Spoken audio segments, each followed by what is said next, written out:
Well, good afternoon, everyone. Thank you for joining us today at the beautiful Bayfront Convention Center here in Erie County.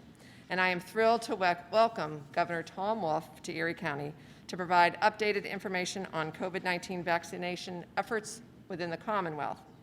I'll introduce him in just a moment, but first I want to share some really great news for Erie County. I want to thank our state legislature and Governor Wolf for creating the COVID-19 Hospitality Industry Recovery Program, or CHIRP. Hospitality and tourism, as we all know, is big business here in Erie County. It's a very big part of our local economy. And it's so important that as we recover from the pandemic, our hospitality industry is here to serve both our residents and our visitors. I'm proud to say that as of this Monday, 100% of the grant funds Erie County received from the state, just a little over $3 million, has been allocated to our businesses in the hospitality industry throughout all of Erie County. The average grant to the 124 local businesses was just over $24,000, and these businesses are located in 24 different zip codes throughout the county. This assistance helps our hospitality businesses remain solvent, helps them to keep their employees employed, and it helps our community to be ready for a brighter future as more people get vaccinated and we recover from this pandemic. Which brings me to the governor, who is here today to talk about the importance of vaccine. Throughout this COVID-19 pandemic, Governor Wolf has demonstrated solid leadership for our state. I know firsthand how difficult it has been to navigate the virus as the elected leader of just one county. I think about the challenges I have faced, and then I multiply that by the 67 counties, and thinking about the tremendous challenges the governor has navigated in leading the entire Commonwealth throughout this pandemic. So I am grateful that the governor is here. Of course, none of us were traveling for a very long time. So the fact that he has made coming to Erie County a priority, now that many people are fully vaccinated, again, I'm just grateful to have him here, grateful for his leadership, and it's truly an honor to introduce to you our Governor, Tom Wolf.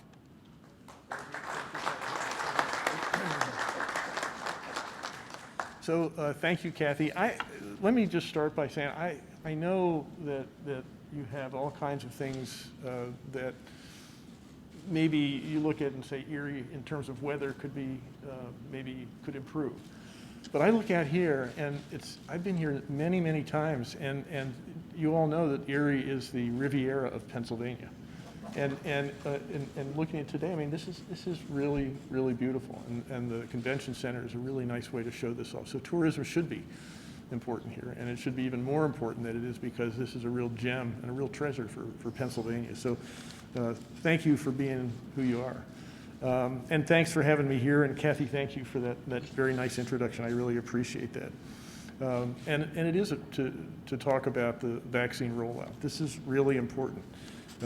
It's really important that we get this right. Erie County is one of the few counties in Pennsylvania that has its own health department, and that has made a big difference, I think, Melissa, in the rollout of the vaccines, but also in the way that you navigated the really terrible last 13 months, 14 months now of the COVID pandemic. Erie has done a really nice job. You both, Kathy and Melissa, took the lead during an incredibly difficult time, and your actions saved lives and continue to save lives here in Erie County every day. We have a lot of work to do in Erie and throughout Pennsylvania. But whatever we do, whether it was dealing with the pandemic, now dealing with the vaccination rollout, what's really important is establishing local partnerships and strengthening those partnerships. And the Erie County Health Department has really been an amazing partner in terms of helping us, again, get through the pandemic and now get through the vaccine rollout challenges that we all face. We need to do a better job. It wasn't too long ago that the challenge was supply, and that the cries were about, how do I get in line? How do I get my vaccine? We are now at the point where we have openings for appointments throughout the Commonwealth. And you talk to more and more providers, and they're looking for ways to get more people to come in and get the shots. Pennsylvania has done a pretty nice job. We started off a little rocky back in the very beginning in December. but we're now routinely in the top 15. Actually, for the last few weeks, we've been number 10 overall in the county, number 1 in terms of the 10 most populous states in the country in terms of first vaccines. Almost half of eligible Pennsylvanians have received at least one dose. As of this morning, it was actually 48.1%. You can look that up, 48.1% first doses.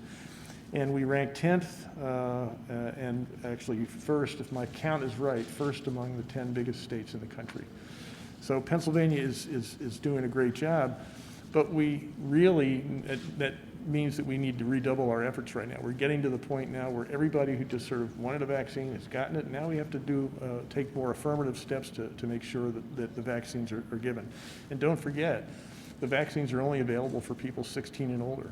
So if we want to we vaccinate ourselves, we're protecting ourselves, but we also want to protect folks who can't get the vaccine right now. The 16 years and younger generation, they are not able to get the vaccine. We need to protect them.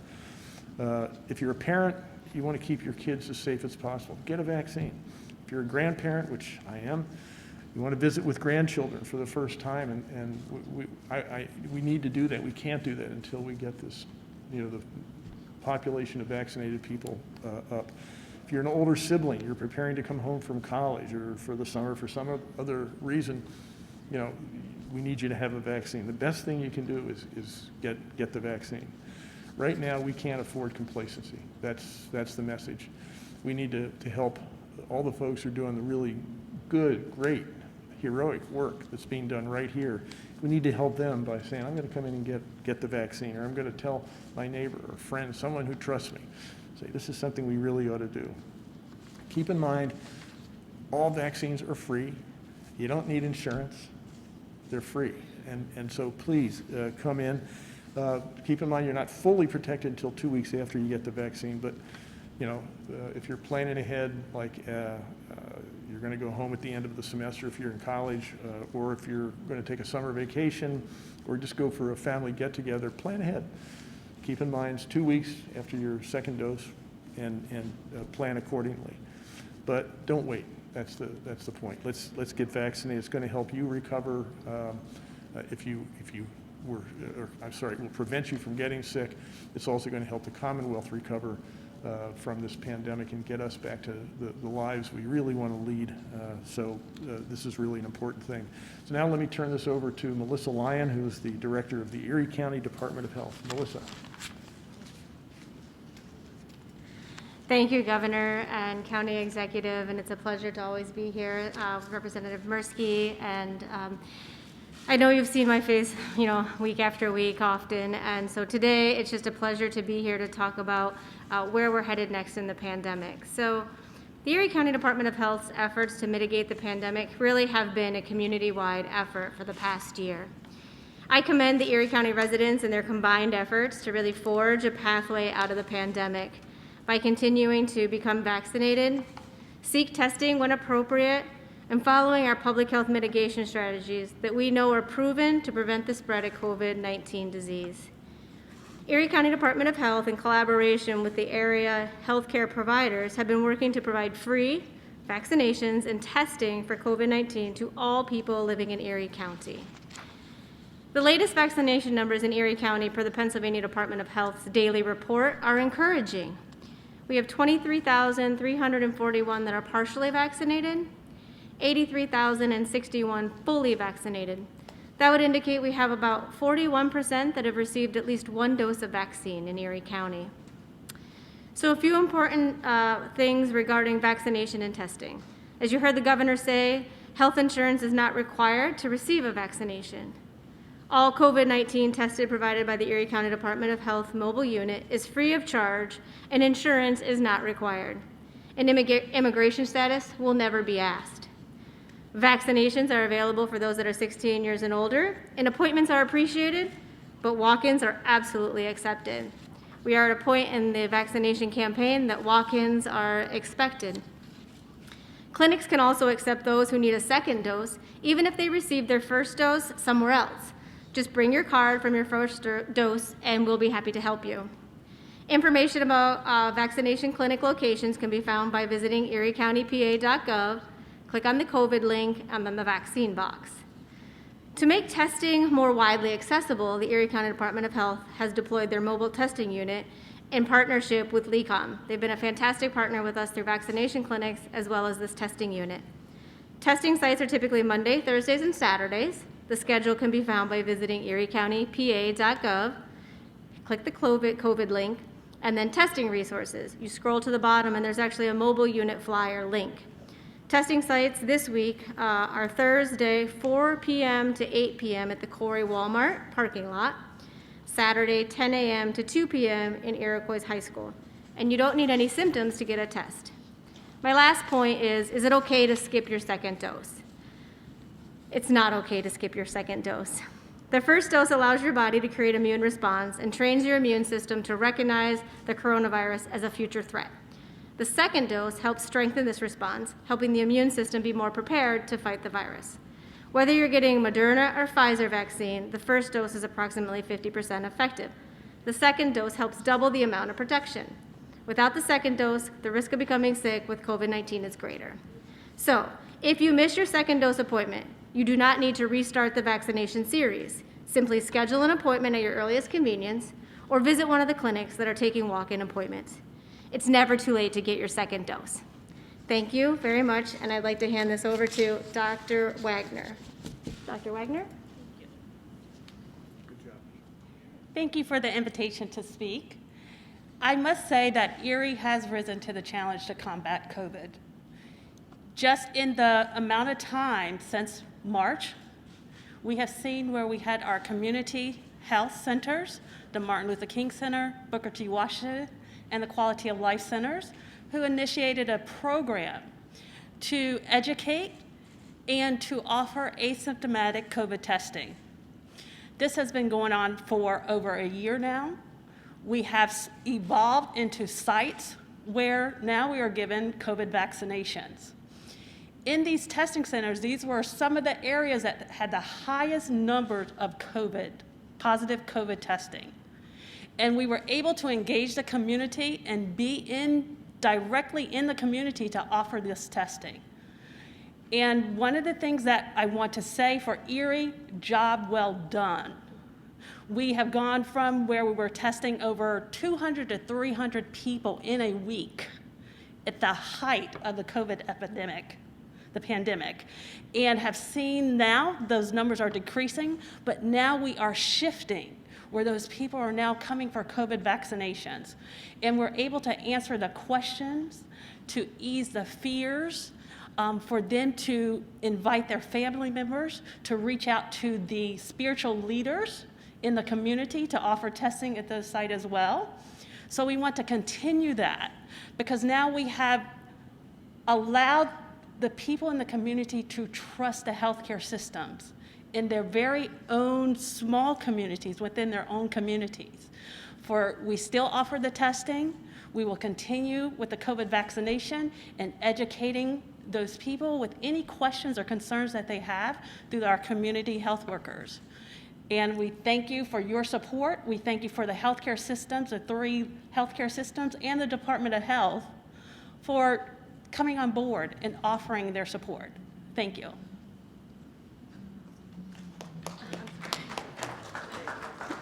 Who needs no introduction?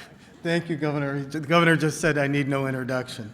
It's the bald head that precedes me. And so, but I want to thank the governor for coming to Erie, to the 2nd Legislative District, to highlight the importance of the progress that we've made on vaccinations and the fact that we still have a long way to go, and we encourage everybody to get their shot. How do we do that? We do that by talking to our families, encouraging them. We know now that the first people who got their shots in December and January are still with us. They're doing extremely well. They're healthy, and they're thriving in the community. Those were our frontline workers, our medical professionals. So we know that this vaccine is safe.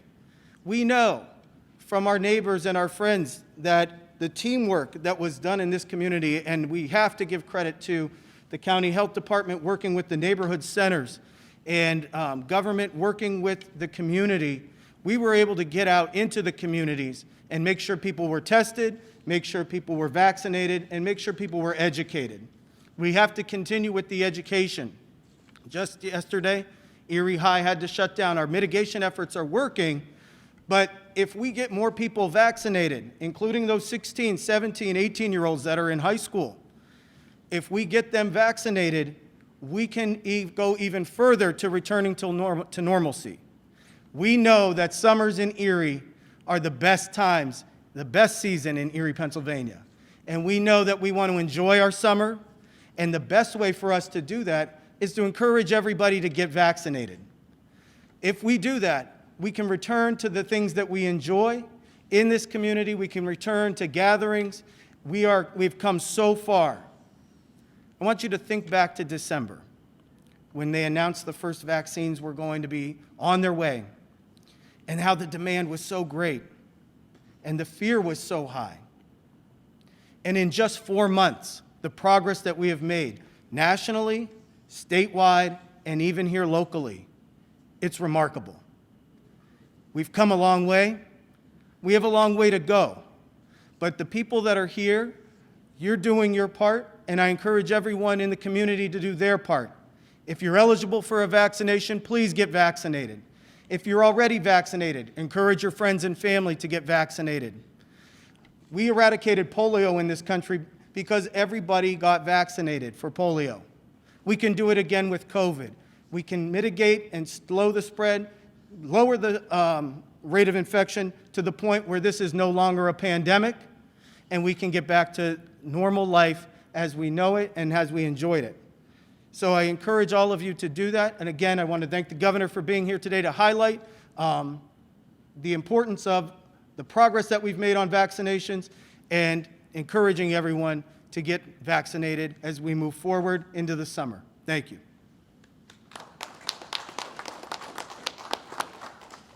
Although he needs no introduction, that was Representative Bob Mursky. Just to make sure.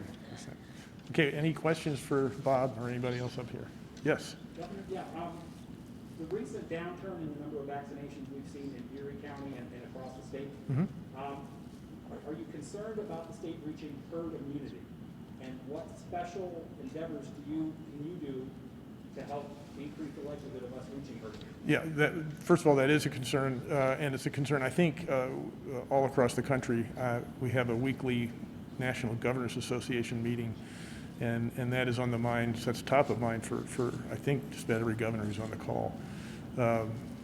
We are in Pennsylvania, and I think in other places, same thing, looking for ways to reach out affirmatively. As Bob said, I think when the vaccine first came out, there was a supply problem, and there was no problem in terms of encouraging demand. Now that we're approaching 50% in the state, you're starting to see more open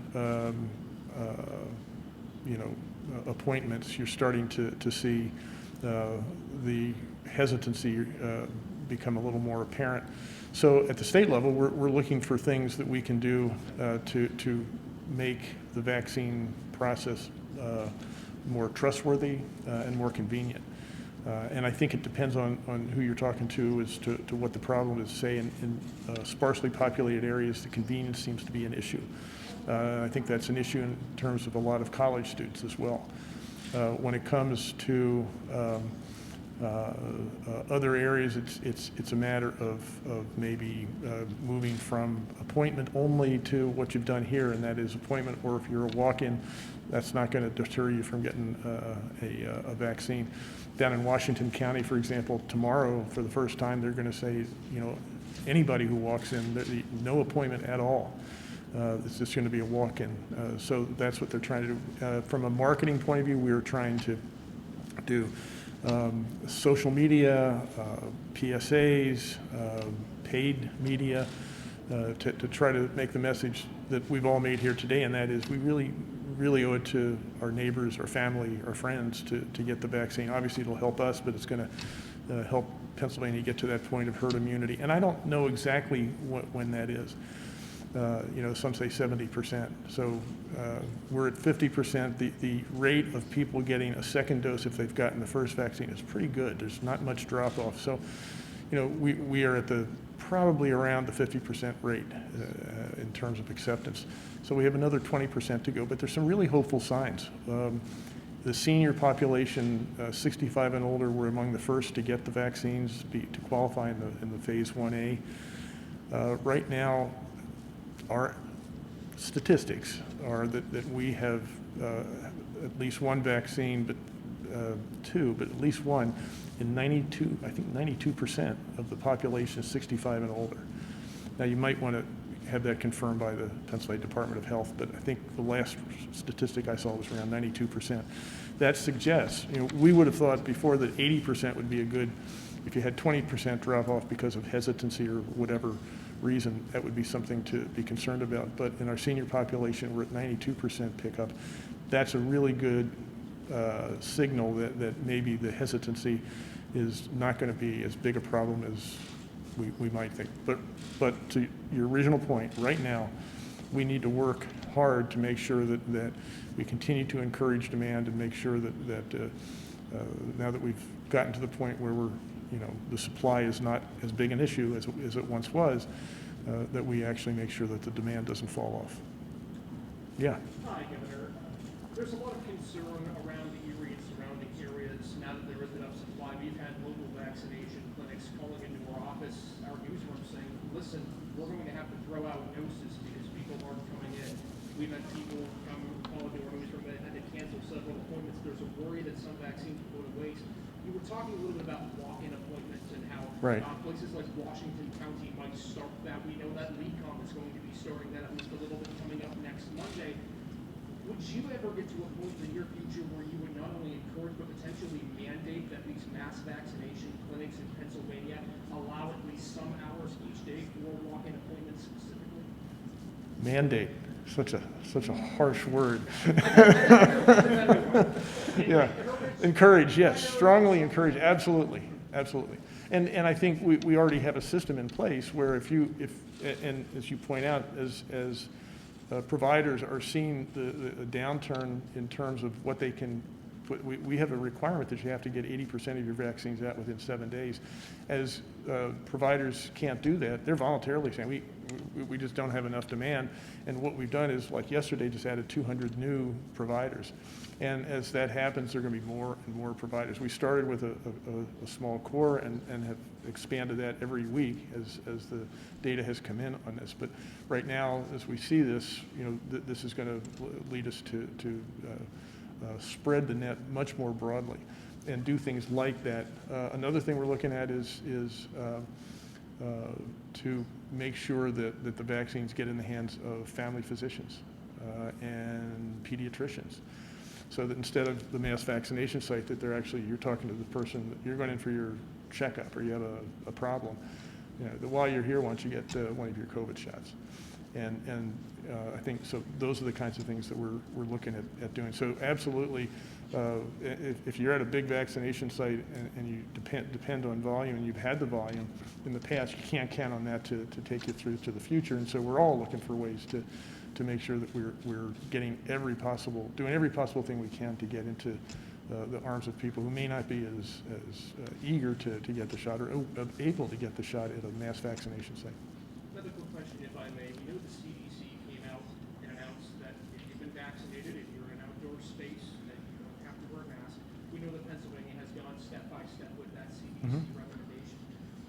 Beside that, are there any other potential things that you're thinking, potentially in the works, for loosening restrictions that are currently in place right here in the state? Yeah. In terms of thinking about them, I'm thinking about loosening all of them. The question we have is how fast that happens. So today we followed the CDC guidelines. You'll notice I'm shaking hands here because, I think I read the CDC guidelines yesterday 4 times, and it's a little complicated. But I think we are moving toward that. We have a weekly meeting of our bipartisan vaccine task force, and I think at our next meeting we're going to try to come up with a specific date. Now, we've done that before. For instance, I think we said April 19th was going to. Actually, we followed the federal guidelines and said, I think, May 31st, and then May 1st, was the early May, first week in May was going to be the date when everybody was eligible. Then we made it April 19th, and then we moved it up to April 14th. So, we're sort of doing the best we can to navigate this unprecedented pandemic But I don't think there's anybody who doesn't want to go as fast as we possibly can to get out of this. And we want to be safe, and I want to be safe. We don't want to do anything prematurely or too fast, but I think we all want to get back to normal. Yeah. Yes, thank you, Governor. Are there pockets in the state where vaccine hesitancy is greater than others, whether it's geographic pockets or demographic pockets? There are, I don't, I'm sure there are. I just don't know what they are. So again, we're looking at hesitancy in specific, so that there are ethnic groups, there are age groups. Younger folks seem to be a little more casual about it than older folks. I say that as an old folk.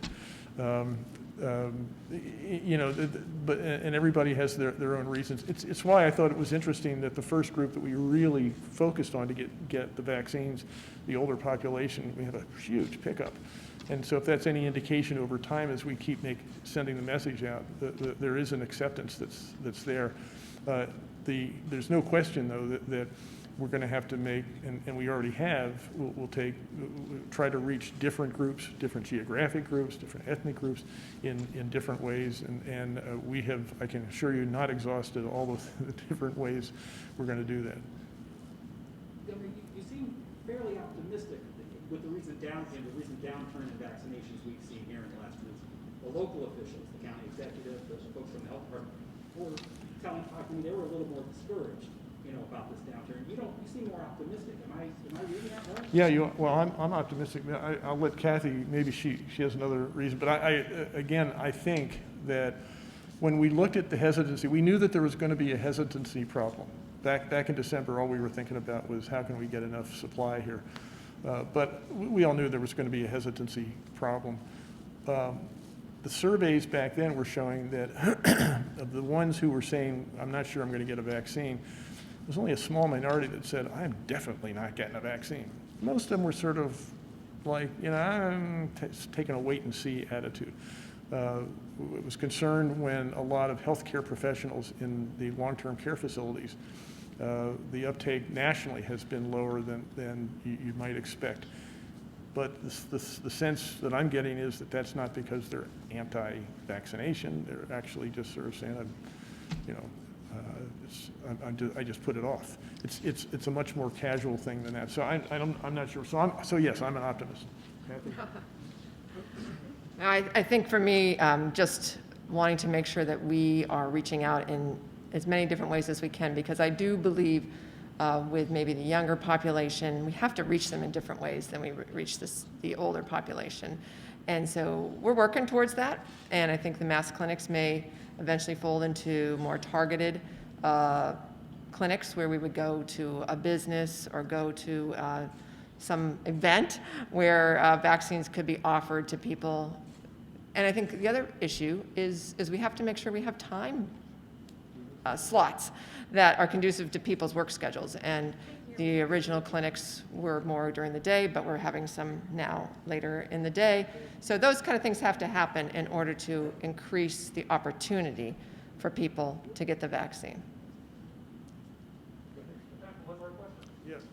But first of all, I think we have She one didn't get more a question answer. either from another station right there when you have a chance. Okay. Do you want to say something? Let me just say Dr. Wagner's going to say something here.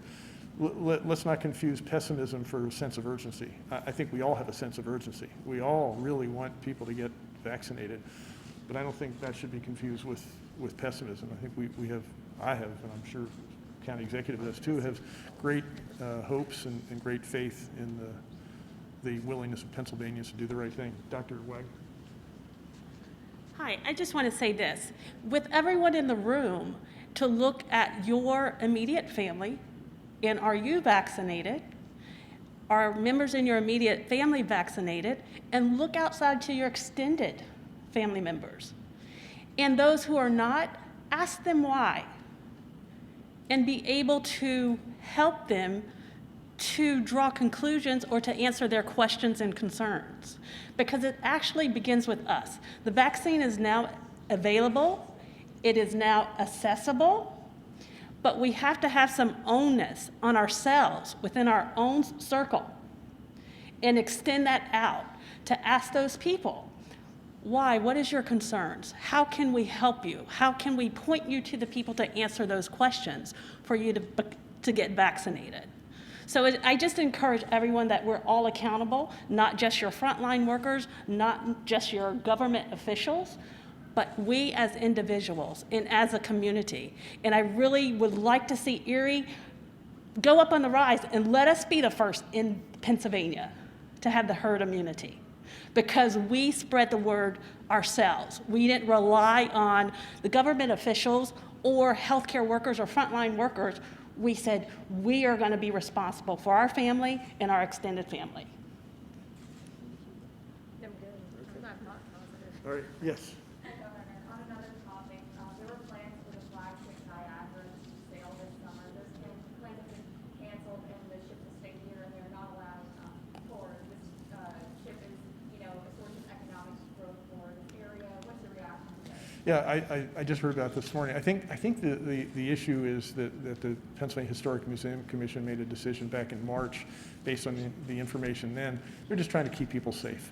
And as I said earlier, things change all the time. And when Joe Biden became president, he said we get 100 million vaccines out in the first 100 days. I think they've got 250 million out in the first 100 days. So, as things change, we need to be able to change. So I'll take that back and say maybe we want to take a look at that. Which is the goal is to keep people safe. We want to make sure that the folks serving below decks on the Niagara are safe. There's no question that's a really important thing. I'm reading a history of the War of 1812 right now, and the Lake Erie and the ship Niagara, Oliver Hazard Perry, what an amazing impact they had and this place had on the history of the United States. So yeah, I mean, I'll take a look at that. They're just trying to keep people safe. Yeah. Just one more. Just another question about the outdoor activities. With the CDC constantly changing, are you having any active conversations with the pilots or the Phillies about allowing them to have less than 6 feet distancing? Oh, all the time. Oh, yeah. No, I mean, again, we want to get back to normal. And I think the goal is, and the Pirates and the Phillies, the Pens, the Flyers, the 76ers, it's all the same thing. It's all in the context of, we want to do this safely. Obviously, like to have fans in the stands, but let's do this indoor sports for high schools and colleges, outdoor sports. It's the same thing. So we want to do this as quickly as we can. We want to be responsible too. So yeah, continuing conversations. All right, thank you very much, everybody.